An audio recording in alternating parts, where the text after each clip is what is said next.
California is the third largest state in the country. 39 million people, 800 miles of coastline, more national parks than any other state. And it has been sold to retirees for decades as the ultimate destination. The sunshine, the ocean, the perfect weather, the dream at the end of a long career. But the gap between the California dream and the California reality, particularly for anyone on a fixed income, is one of the widest in the country. Some of the cities on this list are dangerous. Some are unbreathable. Some went bankrupt. One of them once had the hottest overnight low temperature ever recorded on American soil. And our number one pick is the place most retirees actually want to go, a city where the dream looks real right up until the insurance company drops you and the wildfires start. Make sure you stick with us to the end, because that number one story is the most important one on this list. This channel covers the geography and stories behind American places most people miss.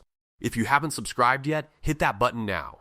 We post deep dives like this every single week. Today, we are counting down 13 of the worst places in California to retire and where to go instead. Number 13. Needles, the town that tries to cook you alive. Needles sits at the bottom of the Mojave Valley on the California-Arizona border, right where the Colorado River makes a slow bend south. It was founded in 1883 as a railroad settlement, a practical stop never intended for permanent habitation. The town's weather station is regularly identified by NOAA as the site of the highest daily temperature in the United States during summer. Highs of 118 to 120 degrees are routine. In June 2016 and 2017, temperatures hit 125. On July 22, 2006, the overnight low at 6 a.m. was 100 degrees, the hottest overnight minimum ever recorded in the United States. Here's the wild part. In August 2012, it rained. The ambient air temperature at the time was 115 degrees. That is the hottest rainfall ever recorded anywhere on Earth. The population is approximately 4,800 and declining every year. The nearest emergency room is in another state. Snoopy's brother Spike was said to live in the desert outside Needles. That tells you everything. Number 12. Barstow, the oasis that isn't. Barstow is the town everyone passes through on the way to Las Vegas. The crime rate in 2024 was 1.9 times the national average, higher than 96% of all U.S. cities. Vehicle theft runs 132% above average. In a 2020 survey of 72 Barstow residents, 81% said there was too much crime and they did not feel safe walking alone at night. That is not a tourist complaint. That is the people who live there. Number 11. Modesto, the Valley of Broken Promises. Modesto gets attention from retirees because median home prices are around $457,500, roughly half the California state average. What the listings don't mention is a violent crime rate 188% above the national average and air quality that the American Lung Association has graded failing, F, for more than 25 consecutive years. The San Joaquin Valley is shaped like a bathtub. Mountains on all sides trap emissions from agriculture, diesel trucks, and industrial operations. The air doesn't leave. For a retiree with asthma, heart disease, or COPD, breathing in Modesto is a documented daily medical risk. Number 10. Lancaster, America's most miserable desert suburb. Lancaster was aggressively marketed in the 1980s and 1990s as the affordable escape from Los Angeles. Cheap land, desert sunshine, 60 miles north of the city. New subdivisions spread across the Antelope Valley floor. What followed was a population explosion without the infrastructure to support it. Overcrowded schools, inadequate transit, a punishing commute to LA, and gang recruitment of unsupervised teenagers. Lancaster and Palmdale both appeared on Business Insider's list of the 50 most miserable cities in America. The violent crime rate today is 135% above the national average. Summer temperatures regularly exceed 105 degrees. In 1997, The New Yorker embedded a journalist with neo-Nazi teenager gangs in Lancaster, kids born to families who had fled Los Angeles for a safer suburb, and found something more disturbing than what they'd left behind. The article was called The Unwanted. It remains one of the most damning portraits of suburban failure in American journalism. The affordable dream, it turned out, was just a different version of the problem. Number 9. Chico, the town that absorbed a catastrophe and didn't recover. On November 8, 2018, the campfire ignited from a PG&E transmission line failure near Polga at 5:30 in the morning. Within hours, it swept through Paradise, a mountain retirement town of 26,000 people about 10 miles east of Chico. 85 people died. Nearly 19,000 structures were destroyed. Economic losses exceeded $16.5 billion. The average age of the people who killed was 72. Scorched wheelchairs were found outside Cypress Meadows Post-Acute, a nursing home leveled by the fire. Fewer than 30% of Paradise residents had registered for the emergency alert system that was supposed to warn them. Chico absorbed the refugee wave overnight. The housing vacancy rate before the fire was under 3%. Homeless prices jumped more than 10% almost immediately. Homelessness became visible in ways it hadn't been before. PG&E eventually pleaded guilty to 84 counts of involuntary manslaughter. Chico is a college town with a good hospital, a functioning downtown, and a large, beautiful park.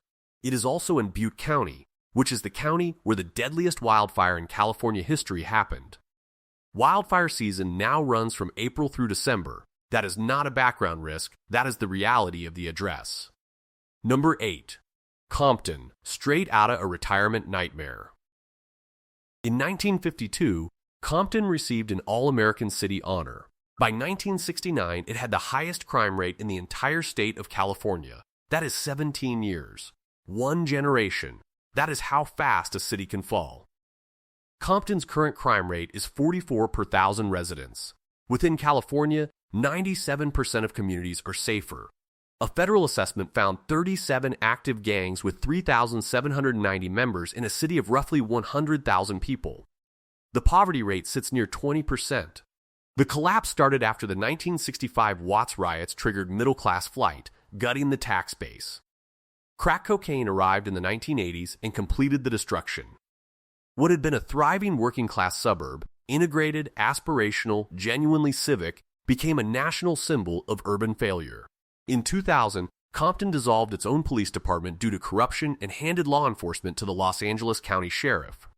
A city that cannot afford to police itself is not a city where a retiree on a fixed income can count on being protected. Crime has improved since those years. The numbers are better than the 1990s, but 44 per 1,000 is still one of the highest rates in the country, and the infrastructure of poverty underneath those numbers hasn't changed. If you're finding this useful, drop a thumbs up and let us know in the comments which of these stories surprises you the most. We read every one. And if you think the cities so far have been rough, what's coming is significantly worse. Number 7. Fresno, the lungs of California's worst idea. Fresno's own newspaper once called the San Joaquin Valley the most dangerous place in the United States to breathe. According to the 2020 American Lung Association State of the Air report, the Fresno metropolitan area ranked first in the nation for short-term particle pollution, out of 204 metro areas. Second worst for annual particle pollution. Fourth worst for ozone. Fresno County received a failing grade in every category. The valley has been out of compliance with EPA Clean Air Act standards for more than 25 consecutive years. The geography explains it. The San Joaquin Valley is ringed by the Sierra Nevada to the east and the Coast Ranges to the west. Air enters. Air does not leave. Emissions from the largest agricultural operations in the country, diesel truck traffic on Highway 99, oil refineries, and industrial activity accumulate in this sealed basin. The California Air Resources Board found that particle pollution events in the valley during wildfire season reach levels comparable to industrial pollution in China and India. Fresno has a Level 1 trauma center and real cultural life. It is a functioning major city, but the lungs of its residents pay a documented price for living there, and elderly lungs pay the highest price of all. Number 6. Bakersfield, where the air kills and the mountains don't care. Driving south on Highway 99 toward Bakersfield, the air changes color. A brown-gray haze settles over the valley floor. You can see it from miles away. In 2023, the American Lung Association identified Bakersfield as the city with the worst short-term particle pollution and the worst year-round particle pollution in the United States. A peer-reviewed study published in The Guardian ranked it first nationally for overall air quality failure. The description from air quality experts, surrounded by mountains that trap toxic farming chemicals, dust, truck and train fumes, oil drilling exhaust, and pollution blowing south from other parts of the state. Kern County is the largest oil-producing county in California. The geography is a dead end for airflow, the Sierra Nevada to the east, the Tehachapi Mountains to the west, the transverse ranges to the south. Bakersfield also sits more than 97% above other American neighborhoods on crime risk. Bakersfield school officials developed a colored flag air quality warning system, green for safe, yellow for moderate, orange for unhealthy for sensitive groups, red for unhealthy for everyone. Retirees are sensitive groups, by definition. On a red flag day, they cannot safely step outside. That is not a theoretical concern. That is a Tuesday. Number 5. Marysville, the gold rush town that forgot to stop drowning. Marysville was founded in 1850 at the confluence of the Feather River and the Yuba River.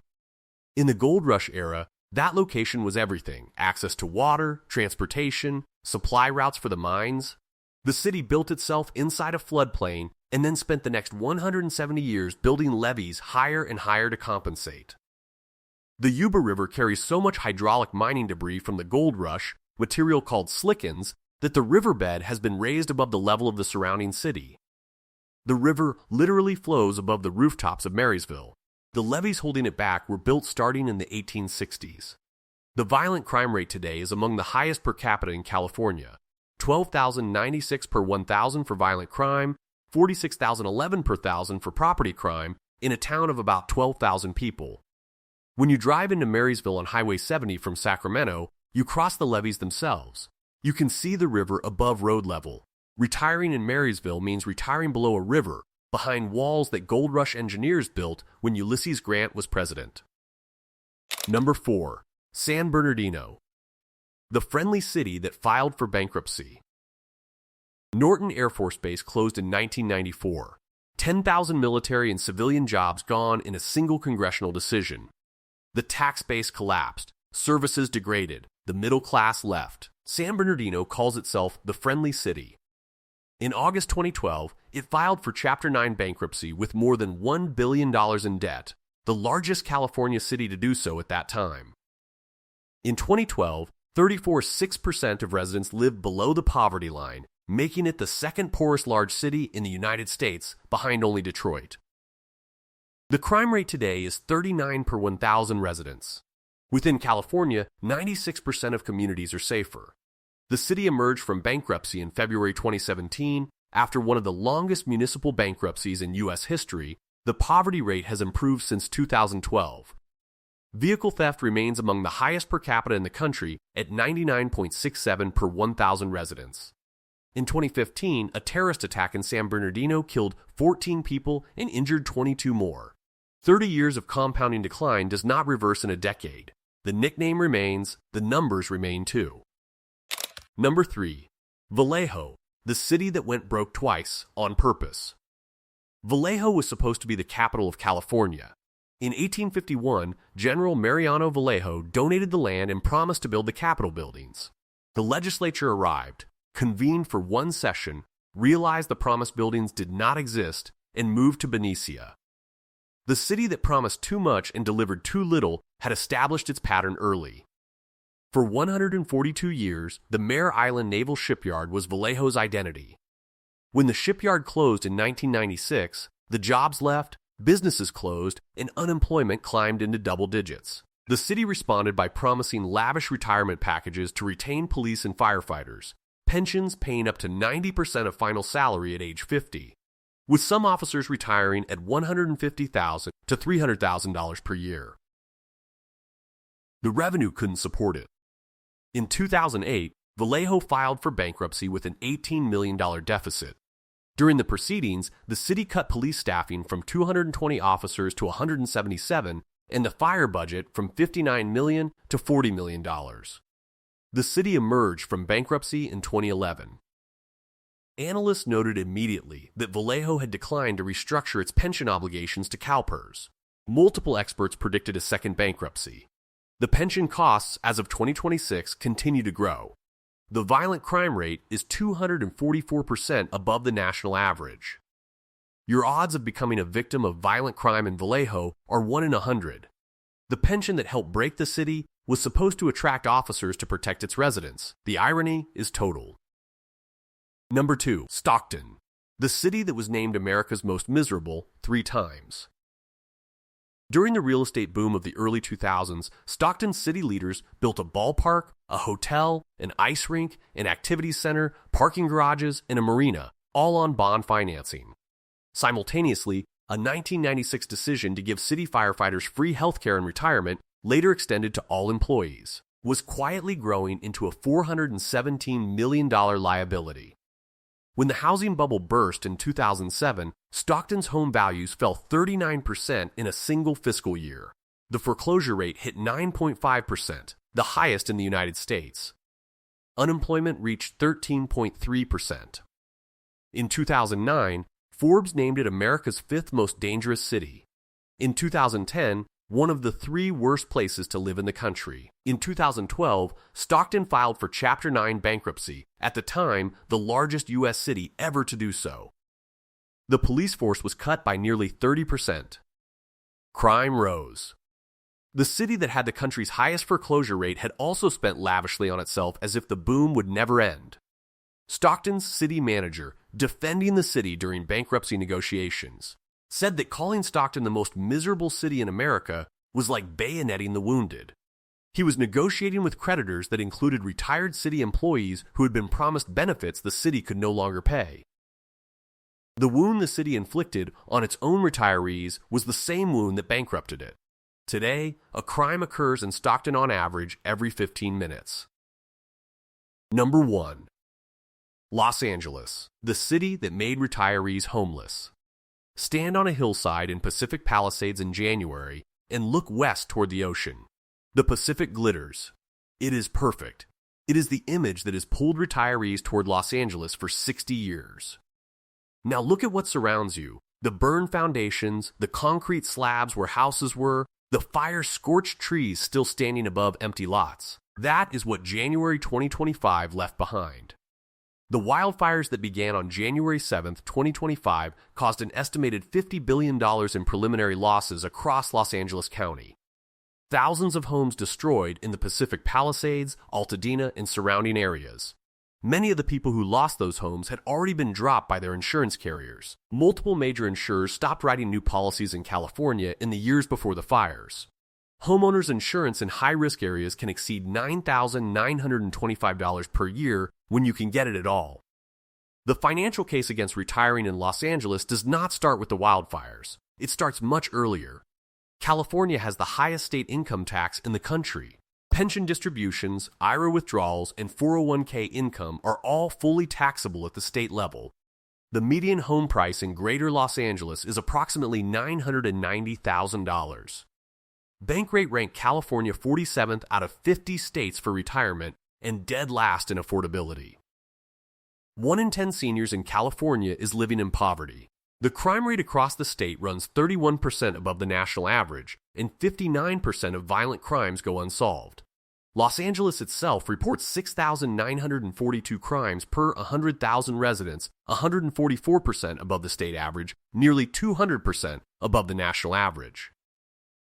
The hospitals here are among the finest on earth. Cedars-Sinai, UCLA Medical Center, Keck Medicine of Usk. If you have the wealth to absorb the costs and the risks, Los Angeles is still an extraordinary city. But for a retiree on a fixed income, the dream costs more than it gives back. The sun is real. The ocean is real. The $50 billion in fire losses is also real. And an uninsured total loss at 72 is not a setback you recover from. The California dream has a price. Most retirements can't afford it. So where do you go instead? If you are fleeing California's tax burden, Nevada offers no state income tax in growing retirement communities near Las Vegas, Henderson, and Reno. If wildfire risk is the issue, Arizona gives you 300 or more sunny days, some of the lowest property tax rates in the country, and strong healthcare networks in Phoenix and Tucson. If cost of living is the primary driver, Tennessee, Nashville, Knoxville, Chattanooga has no state income tax, low cost of living, and a warm climate. Boise and Spokane offer low crime and affordable home prices, with Washington adding no income tax. And if you want to stay close to California, Oregon has no sales tax and significantly lower home prices, though the income tax is high. California is a genuinely remarkable state. The geography alone is worth a lifetime. But remarkable geography does not pay your medical bills or protect your home from a fire that the insurance company won't cover. For me, the Stockton entry is the one that stays. A city that promised too much to its own workers, went bankrupt paying for it, and then kept luring retirees in with affordable home prices while a crime was occurring every 15 minutes. Let us know in the comments which city surprised you most, or which one we should have included. If this kind of research is useful to you, subscribe for more. We post every week.